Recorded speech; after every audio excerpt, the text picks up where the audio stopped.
Good evening and thanks for joining us on Nationwide today. I'm Elizabeth Omori.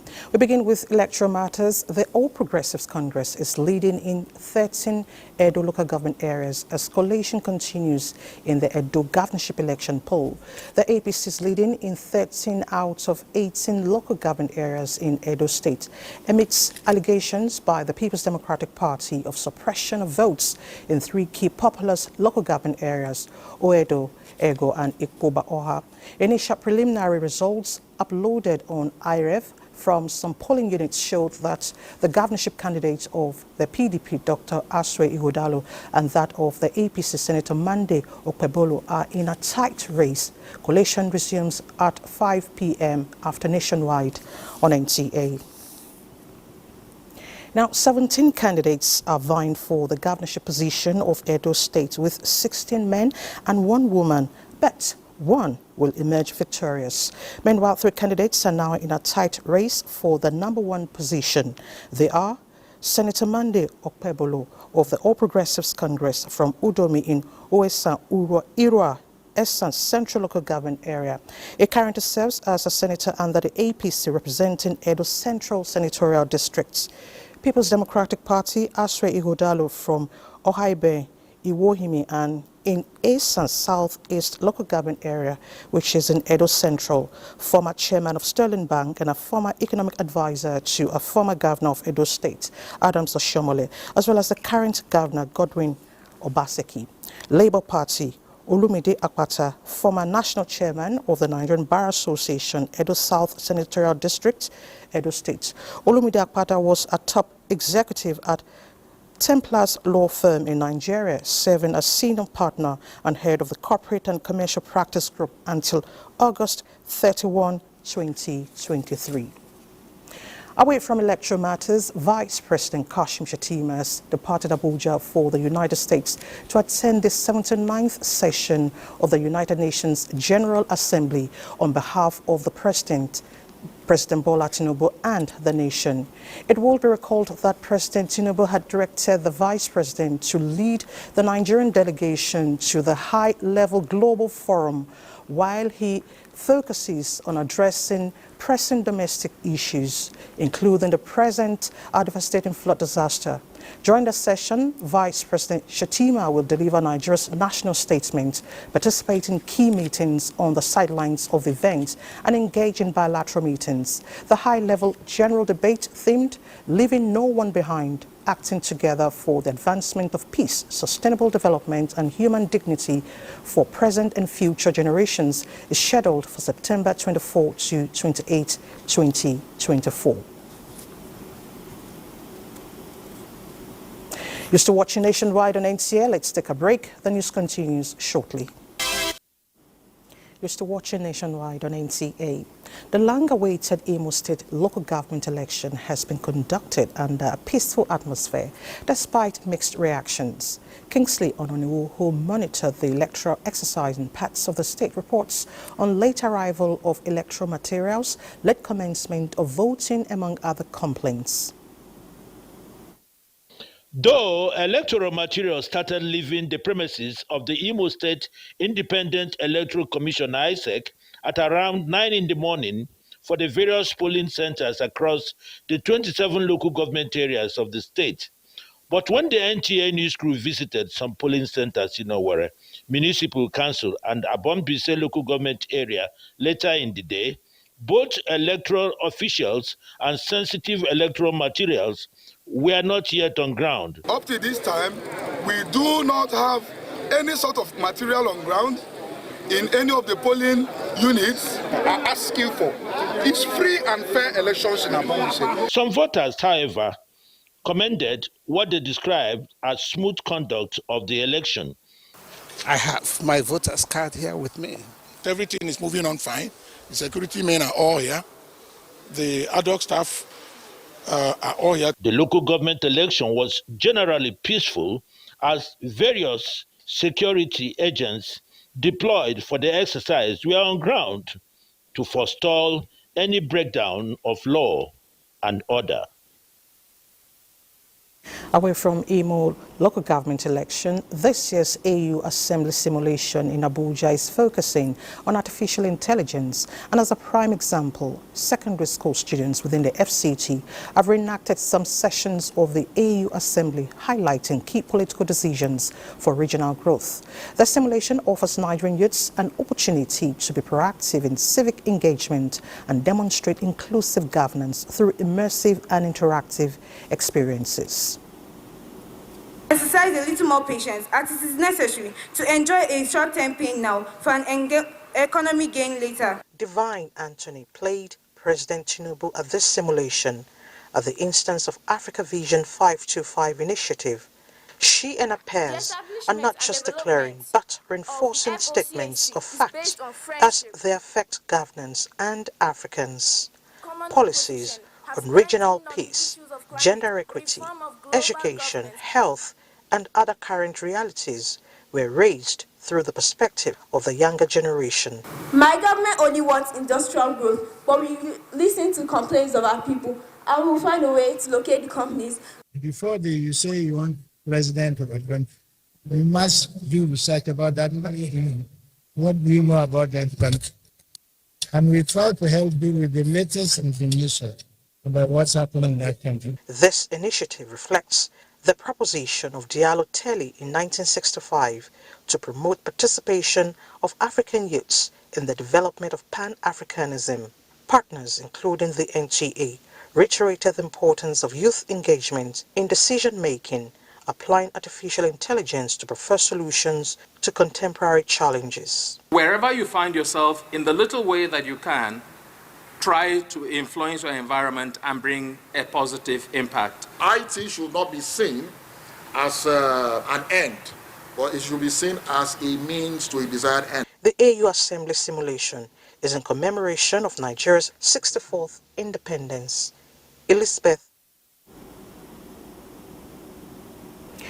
The Minister of Information and National Orientation, Mohammed Idris, has enjoined people in Zamfara State to avail themselves opportunities provided by the multiple programs initiated by the Tinubu administration to cushion the effects of the prevailing socio-economic challenges in the country. The minister made the remark in his message at an event on federal government's intervention programs held in Gusau. Jamil Ibrahim reports.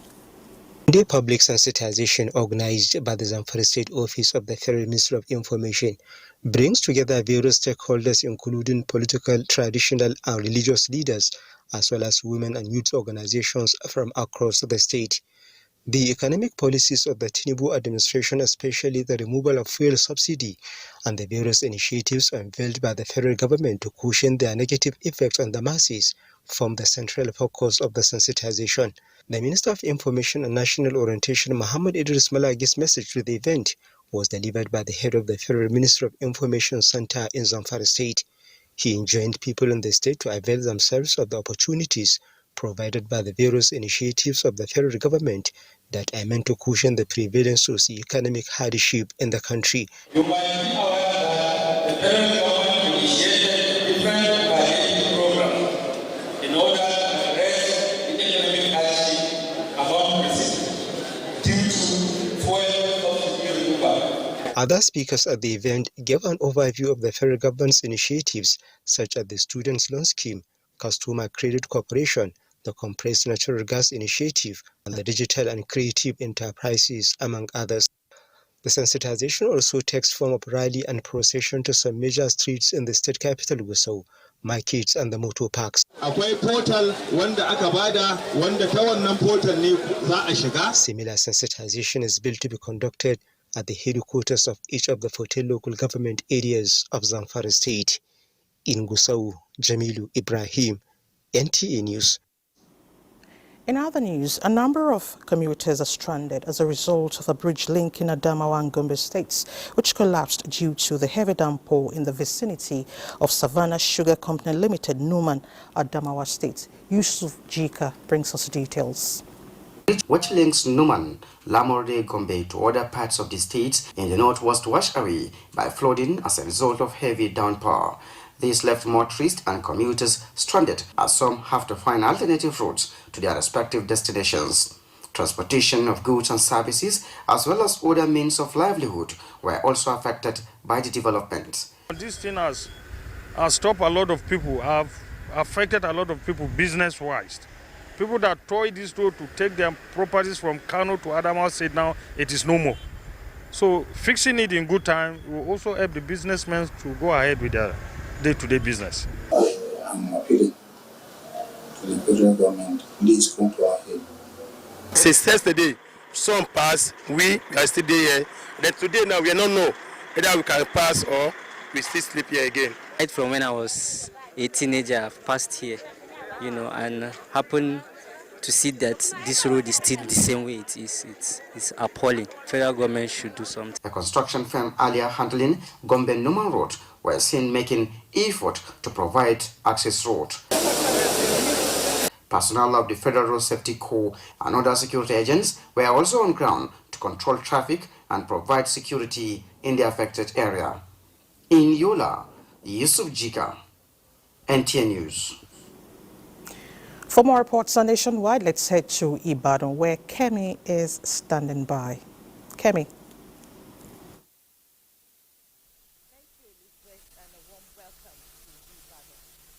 The upgrade of the Ladoke Akitola Airport, Ibadan, to an international standard has been flagged off by the Oyo State Governor, Seyi Makinde. The project, according to the governor, is expected to cost the state government the sum of 41 billion naira. Ayumiku Ajibola has the reports. The governor disclosed that his administration has been committed to upgrading the Ladoke Akitola Airport since 1919, with a clear vision to transform Ibadan into a regional business hub in the southwest zone. The airport, when completed within 12 months, according to him, will further solidify Ibadan's position as a key economic center in the region. This development, which is in line with the governor's effort to boost the state economy, as evident in his administration's roadmap for accelerated development, is expected to have a positive impact on the state economy, creating new business opportunities and jobs for residents. We've awarded this first phase to Greenberg at 41 million naira for the long-term prosperity and many quick wins of the desire for sustainable growth. Governor Makinde has salute your persistence and drive to lead a legacy of infra revolution and innovation to the good people of Oyo State. It will be recalled that the federal government granted the Oyo State government the approval to go ahead with the upgrade of the facility at Ladoke Akitola Airport, following several efforts and projects instituted by the state towards attaining Governor Makinde's vision to turn around the facility for the state economy benefits. In Ibadan, Ayomiku Ajibola, NTA News. Traders have been urged to take advantage of the various government intervention programs to boost their businesses.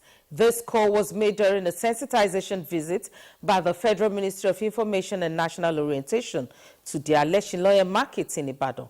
Lukman Hassan has the reports. Speaking on the various programs of the federal government to better the lives of Nigerians, the Oyo State Director of the Ministry of Information and National Orientation explained that the federal government has made available loans to them through the Bank of Industry. Other intervention programs put in place for Nigerians include student loans, training of youth on ICT.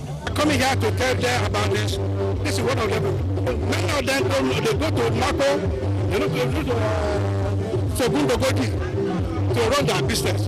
Hereby, government has structure financing for them that they can take loan at very low interest. On their part, the traders appealed to the federal government to address the high cost of living, with particular attention on the cost of food items. Our government to listen to us, to reduce the price of this fuel for us. In the market, but no customer, nothing. I don't come in the morning, sit down like that, and go like that.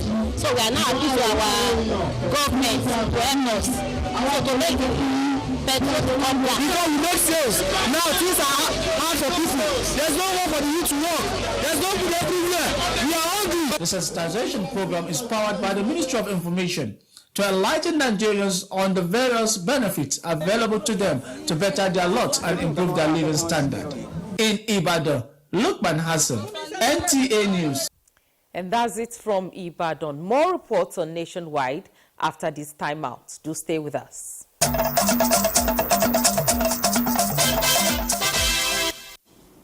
Glad to know you're still there.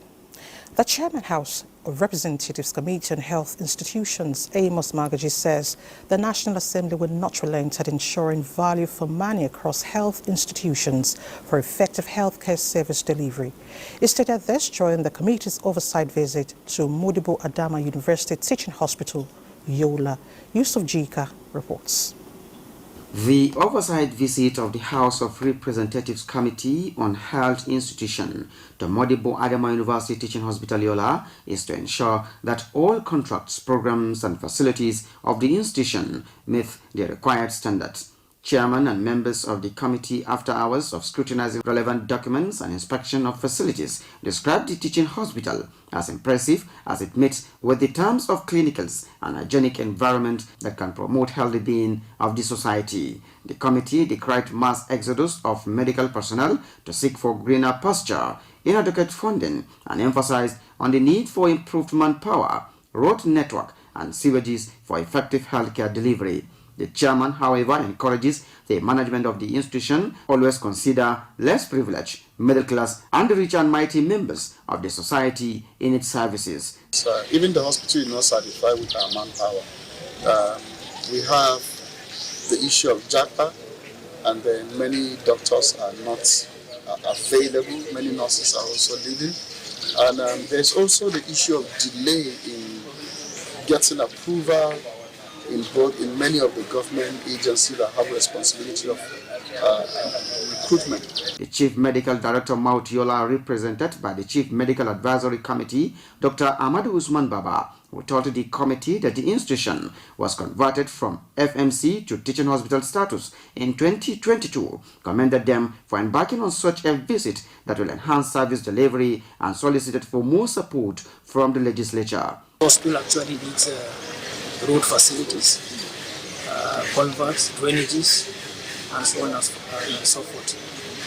So those areas also are actually key because aesthetics also play a huge role in well-being of individuals. Highlight of the visit was the facility tour on resident doctors' quarters, psychiatric unit, ENT, male and female surgical wards, ongoing construction of wellness center, among others.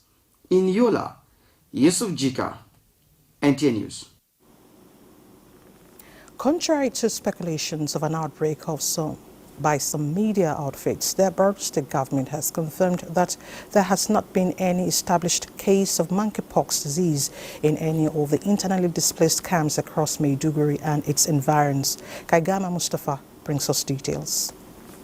9 September, devastating floods that came hitting Maiduguri city and its environs resulted in the setting of 36 internally displaced persons camps to accommodate the huge displacement of about 2 million people by the disaster.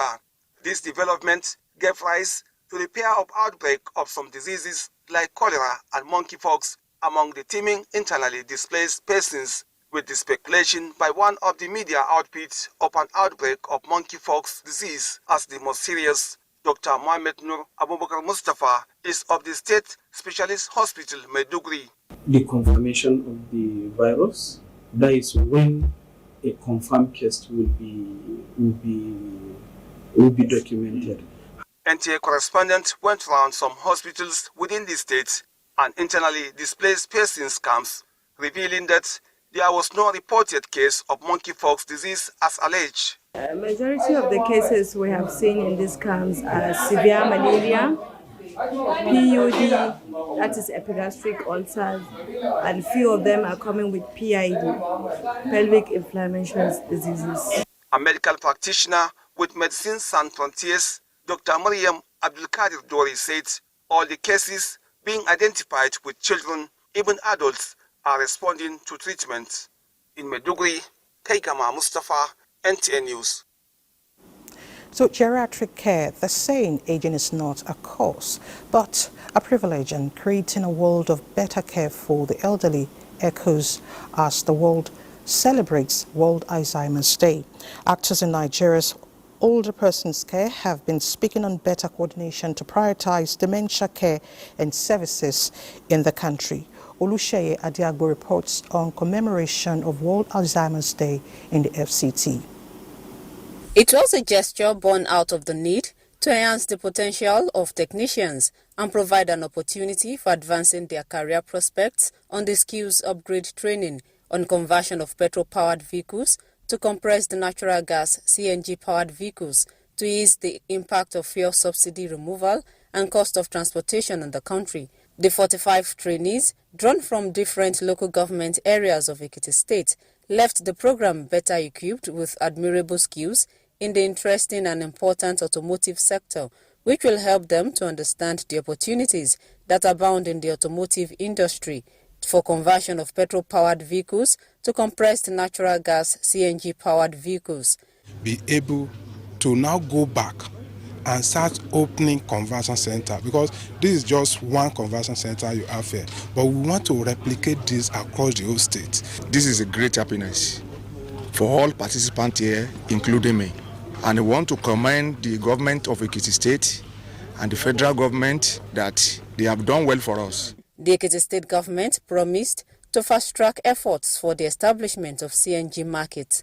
The 45 technicians selected for the training were empowered with starter kit tools worth about 2 million naira each at the end of the program. In Ado-Ekiti, Tayo Osho, NTA News. We do apologize for that mix-up. That was Tayo Osho's report on CNG automotive training in Ado-Ekiti. Shares will come subsequently. Now, moving on, water issues in Ida local government area of Kogi State are set to be resolved as the Hydroelectric Power Producing Areas Development Commission, HYPADEC, visited the waterworks to begin its revitalization. Jonathan Omajali reports. The Ida Waterworks facility now lies in a state of neglect, threatened by an encroaching gully that could eventually consume it if not controlled. The nearby river, once essential, now flows with little purpose in the absence of the facility. It has been 12 years since the tanks and pipes here last supplied water to the people of Ida, prompting them to issue an urgent call for assistance to the Hydroelectric Power Producing Areas Development Commission, HYPADEC. Responding to the plea, a team from HYPADEC, led by the Managing Director, Abubakar Sadiq Yewa, along with representatives from the State Ministry of Water Resources and Environment, visited the site. What they found was disheartening. Many of the facilities had either been stolen, were in a state of disrepair, or in need of a complete overhaul. The Managing Director acknowledged the extensive work required, but assured that the situation was not beyond saving. I have seen a facility that has the capacity to improve on the life of the people, if only given the attention it requires. I'm therefore delighted with the commitment of the state government by instructing the State Ministry of Water Resources to collaborate with HYPADEC and see what we can do to ameliorate the situation. With their intervention and in collaboration with the state government, we will synergize and see to it they are being brought to the standard expected for the general use of the people. The Managing Director also urged residents to take flood warnings seriously. Earlier, the team visited the palace of the Ata Igala. Jonathan Omajali, NTA News. And it's time to head to Lagos, where Adeola is standing by with some reports.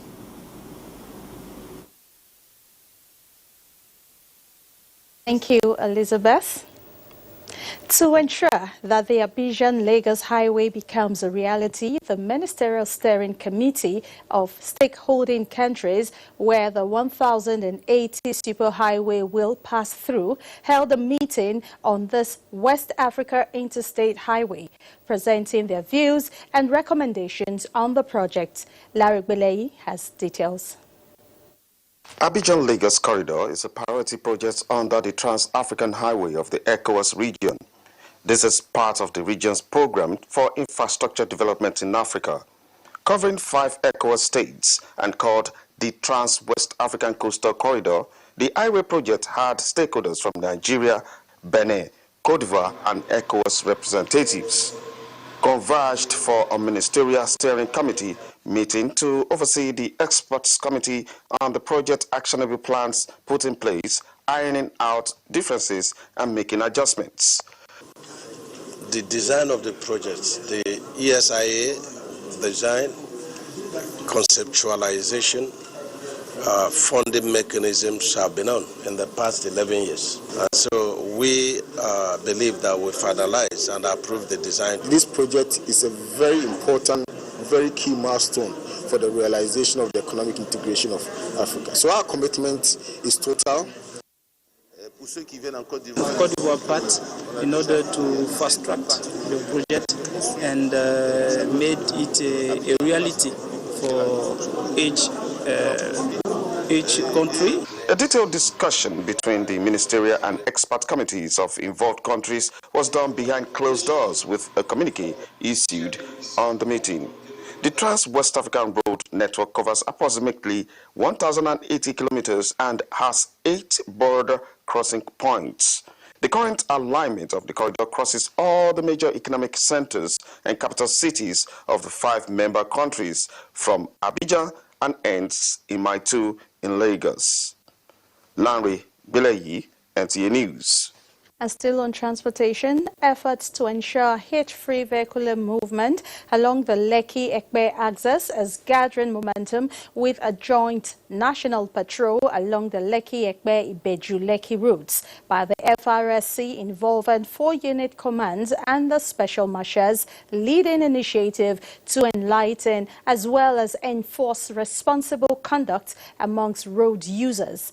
Joel Pokbola reports that the special operation, which also includes other law enforcement agencies, is targeting drastic reduction in travel time to hasten movement of petroleum products. Just as the Federal Road Safety Corps is determined to ensure that driving during this year's Ember months is not business as usual, so are the special marshals who are devoting their time and resources to ensure safety on the roads. To tackle headlong the perennial problem of gridlock along the Lekki-Ekpe Expressway, the 4 units commands and the special marshals are adopting public enlightenment and other subtle approaches to mitigate the impact of the increase in vehicular movement along the routes. The sector commander in charge of Lagos, Corps Commander Patrick Davo, says this initiative will achieve the desired results. It's a national patrol. So they are all out to enlighten the motoring public. We are educating the motoring public to know the seeming dangers within these periods and how to drive cautiously and defensively so that the roads can be safe. The leader of the special marshals in Lagos and the unit commander RS 2.19 say with a refinery free trade zone and deep sea ports on Lekki-Ekpe route, free flow of traffic will guarantee ease of doing business. So some work in the morning, some work in the afternoon, some work in the evening, so that they ensure that there is free move of traffic on this axis. Yes, we agree that majority of us Nigerians will lack the patience that is required, but we'll still employ the motoring public to be patient. Earlier, the sector commander and the special marshals paid a visit to the Olu of Shogotedo, who assured them of his support to achieve their objectives. Our place has been so busy that the men on the road, they were very few, and we need more men. With all the stakeholders on the same page, it is expected that the aim of the joint patrol will be accomplished. In Lagos, Joel Ukbola, NTA News. Those are stories from Lagos. Nationwide continues with Elizabeth in Abuja. Talking education, in a bid to increase access to higher education in the country, the Nigeria Education Loan Fund, NEL Fund, has disbursed 280 million naira to 12,000 students across tertiary institutions in Nasarawa State. At the symbolic presentation of checks in Lafia, the Managing Director, NEL Fund, Akintunde Sawyer, says the loans are categorized into institution charges and upkeep allowances. Nigeria Education Loan Fund, NEL Fund, is established by the federal government to break financial barriers in higher education through the provision of interest-free loans for students. Managing Director, NEL Fund, Akintunde Sawyer, says the initiative will reshape the educational landscape and ensure no Nigeria student is deprived access to higher education due to financial constraints. Our mission is to make quality education accessible to all, and in doing so, empower the future leaders of our nation. This Renewed Hope initiative has stood as a beacon of hope for students across Nigeria, embodying the promise that no dream should remain unfulfilled due to financial constraints. Nasarawa State Deputy Governor Dr. Emmanuel Akabe applauds federal government's commitment to human capital development and making education a pillar for national development. We must take advantage of it as a people and as a state. And for those of us who are here, take the message back home. Tasks the beneficiaries to make judicious use of the fund to pursue their academic aspirations. In Lafia, Ayena J. Auta, NTA News. To drug interception, operatives of the National Drug Law Enforcement Agency, NDLEA, have intercepted a total of 25 million pills of tapentadol in opioid 3 times stronger than tramadol in 350,000 bottles of codeine-based syrup at the Tinkan Port Complex in Lagos. A statement by Director Media and Advocacy NDLEA Femi Babafemi says the seizures were made on Tuesday 17th and Friday 20th of September 2024 from 3 containers which had been on the watch list of the agency following processed intelligence. The consignment, packed in 500 cartons, was disclosed in one of the containers, while other container examined contained 175,000 bottles of Bacadine cough syrup with codeine packed in 875 cartons. While operatives of the Lagos State Strategic Command of the agency on Friday 20th of September arrested an 80-year-old grandfather, Pa Aremu Shojobi, with 14 kilograms of cannabis at his home in the Yanopaja area of Lagos. He has been in the business of selling illicit drugs for 25 years. In the same vein, NDLE operatives in Lagos also raided the 2 homes of a community leader and Sarkinyama of Badagry West local government area, Alhaji Bashir Mohammed Talba, where a total of 226 kilograms of cannabis are recovered from his 2 wives and son. The chairman, chief executive officer of NDLEA, while commending the officers and men of Tinkan, Makai, Lagos, Niger, Plateau, Rivers, Kogi, Edo and Kwara commands for the arrest and seizures, stated that their operational successes and those of their compatriots across the country in drug demand reduction efforts are well appreciated. Talking security, the Advanced Peace and Reconciliation Center of Nigeria has raised another body on the Security and Forensic Studies Nigeria to regulate and attain the international best practices of peace and reconciliation, with the theme, the role and use of forensic evidence in the control of small arms and light weapons in attaining peace. Director General, Advanced Peace and Reconciliation Center of Nigeria, Okocha Morgan, noted that despite challenges faced in the area of security, the method of approach will promote or mar the existence of peace. This, it says, is the reason for the collaboration of security stakeholders to enable them preach peace.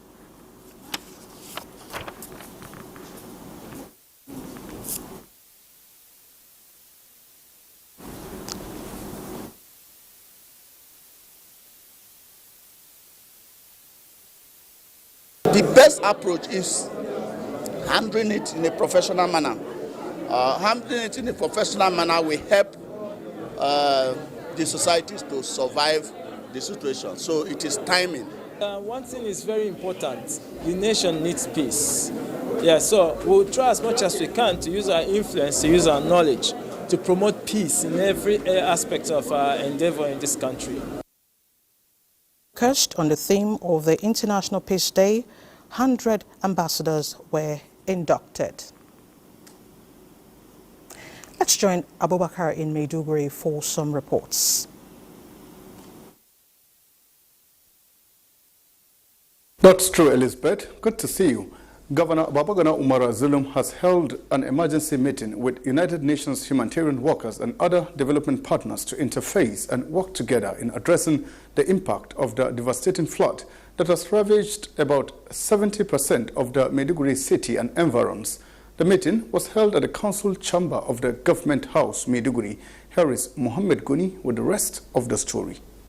The meeting with the UN delegation and UN OCHA, led by the Deputy National Humanitarian Coordinator, St. Sotiok, was to, among other things, review the successes recorded so far in the rescue mission and to collaborate in recovery effort to avoid duplication of functions in the affected communities. Governor Zulum thanked the UN, all stakeholders and individuals that have been assisting the state in one way or the other in this trying moment, and appealed for UN's assistance in rebuilding the destroyed houses, hospitals, schools, and other critical infrastructure. He, however, noted that most of the people trooping in to the newly opened camps are not actual victims of the flood disaster, citing instances to support his assertion and warned against indiscriminate opening of internally displaced camps, as most of the over 30 camps are temporary. We shall take a coordinated approach.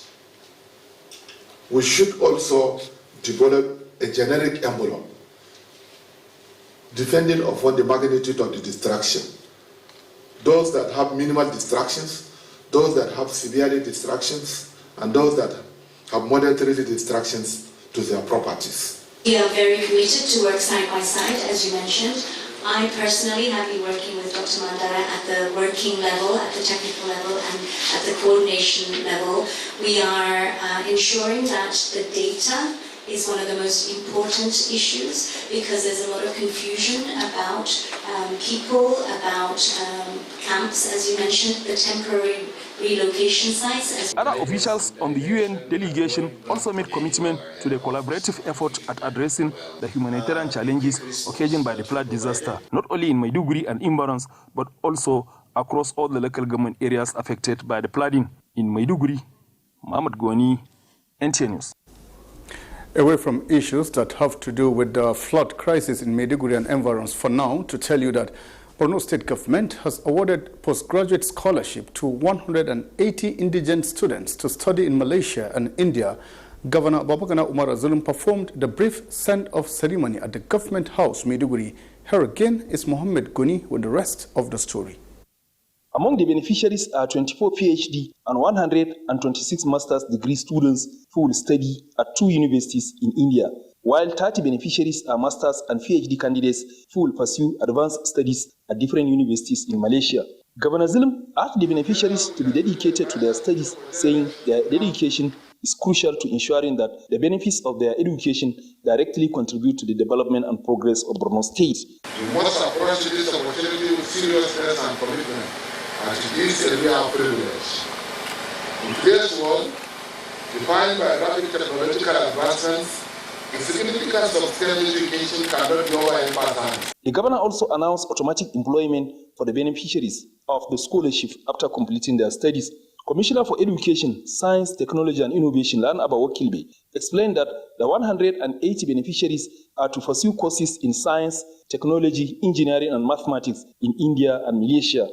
This significant investment in your education is expected to yield positive returns when you contribute knowledge and skills development of our society upon your return. He also said 1.9 billion naira was disbursed to cover tuition fees for the 180 beneficiaries of foreign scholarship, and another 338.5 million naira was allocated for local scholarship benefiting 303 students. In Maiduguri, Mohammed Goni, NTA News. And that will be it for now from Maiduguri. Let's return to Elizabeth in Abuja for more on Nationwide. Thank you, Abubakar, and nice to see you too. So infrastructure, emergency palliative road rehabilitation work is ongoing on failed portions of the ramp roads along the Isheri-Alakwako Expressway in Ogun State. Oyinkansola Ojelade reports that the project is nearing completion.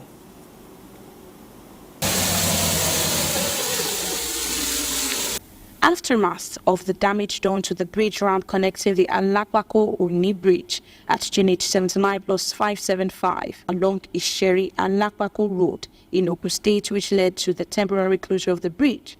Road users encountered hardship in navigating the road, which is a vital arterial road linking some agrarian communities in the Obafemi Woody local government area of Ogun State, said to be the food basket of the state. Because all these roads are bad, past 2 or 3 weeks ago.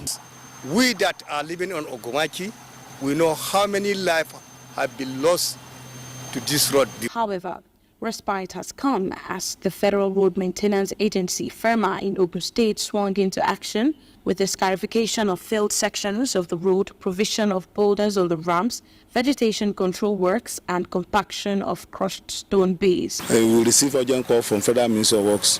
They directed that we should go and carry out palliative works on the ramps, on the bridge. And that is why we are here now. As you can see, we have done the palliative works and we are still on it. We continue to work, we continue to satisfy motorists. FEMA are here today to do the work, and they have already commenced. For the past 2 days, they are already on the work, and we can see that, in fact, these 2 days has bring a great relief to the community within this host. Motorists commended the federal government for the prompt intervention of the road. This is a welcome development. We thank federal government, we thank FEMA. But this road now it's okay, but before it's not okay before. But so I thank God and thank government and FEMA. In Abeokuta, Oyinkansola Ojelade, NTA. The Nigerian Navy continues its efforts to protect lives and property. Recently, a stolen trailer belonging to a cement company was recovered by personnel of the Nigerian Navy ship Lugard, Banda, Kogi State. Jacob Sani's report is hereby presented. The incident took place at the Jamata Bridge checkpoint along the Lokoja-Abuja highway. Navy personnel stationed at the location received a distress call reporting the disappearance of one of their trucks. The naval personnel intercepted a stolen trailer and secured both the vehicle and its cargo. The trailer was handed over to law enforcement for further investigation into the theft. The suspect is now in custody. Here is the Dangote truck that is carrying about 900 bags of 50 kg cement. We really don't know the intention of this suspect to have taken this truck. And where is he taking it to? We really don't know. And it's important that having done this arrest, we now hand over to the appropriate quarters, which is the Nigerian police first, who are our partners in fighting against the crimes and the criminality, and also the lead agency for internal security operations. Authorities are investigating his role in the incident. The Nigerian Navy's actions highlight his role in national security. Now let's talk sports. British Dan Jopius retains his IBF heavyweight title, knocking down compatriot Anthony Joshua in round 5 to heighten speculation on Joshua's future. For details, let's join Sulaiman Musa on Sports Updates.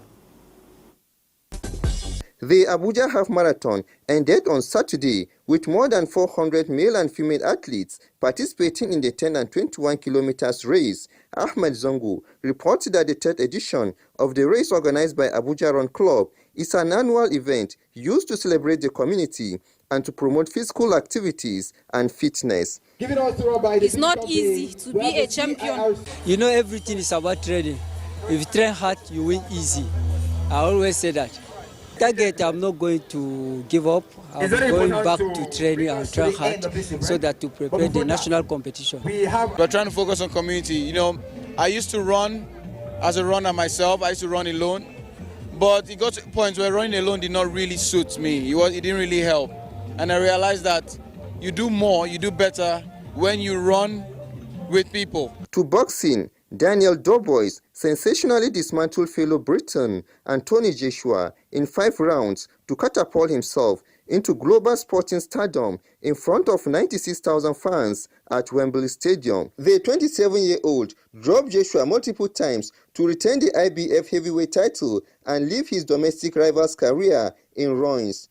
Londoner Dubois stopped Joshua with an incredible counter right hook to secure the biggest win of his 24-fight career. And finally, Italian Matteo Manassero shot a 9-under par third round of 63 to take a 3-shot lead into the final day of the BMW PGA Championship.